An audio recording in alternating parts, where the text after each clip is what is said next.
رب کو ہے راضی کرنا، رب کو ہے راضی کرنا، پیار نبی سے ہے کرنا، پیار نبی سے ہے کرنا۔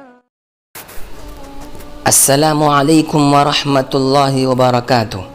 حضرت عبداللہ بن عمر رضی اللہ عنہما سے روایت ہے کہ رسول پاک صلی اللہ علیہ وسلم صبح و شام یہ دعا پابندی کے ساتھ پڑھتے تھے: یا اللہ، میں تجھ سے دین اور دنیا میں عافیت طلب کرتا ہوں۔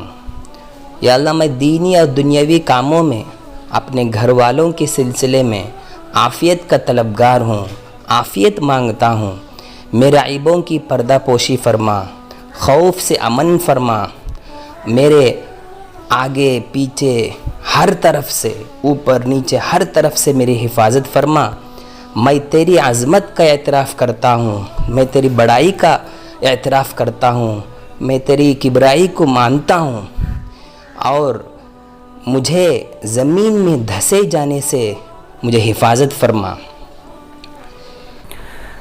تو محترم حضرات، ہمارے لیے ایک بہت بڑی نعمت ہے، بہت بڑی دعا ہے کہ اللہ کے نبی علیہ السلام کی زبان سے ہمیں مل رہی ہے کہ اللہ کے نبی علیہ السلام جب صبح و شام پابندی سے دعائیں کر رہے ہیں تو ہمارے لیے بہت ضروری ہے کہ ہم ان دعاؤں کا اہتمام کریں۔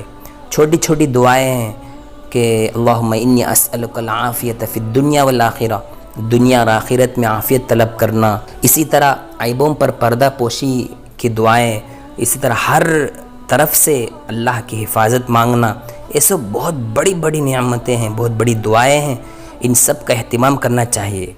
اچھا، ایک عافیت کا معنی کیا ہے؟ عافیت کا معنی یہ ہے کہ اللہ تعالیٰ ہمیں جو حالت دیا ہے، ہمیں جو حالت رکھی ہے، جس حالت میں رکھا ہے، اس حالت میں اللہ تعالیٰ ہمیں خوشی دے گا، چاہے جیسی بھی حالت ہو۔ پریشانی تو ہر ایک کو آنی ہے، لیکن ہر حالت میں اللہ تعالیٰ ہمیں خوشی دے گا۔ اب دنیا میں بھی اللہ تعالیٰ ہمیں خوشی دے گا اور آخرت میں بھی اللہ تعالیٰ خوشی کا ایک موقع دے گا۔ اسی لیے ہم ان دعاؤں کا اہتمام کریں۔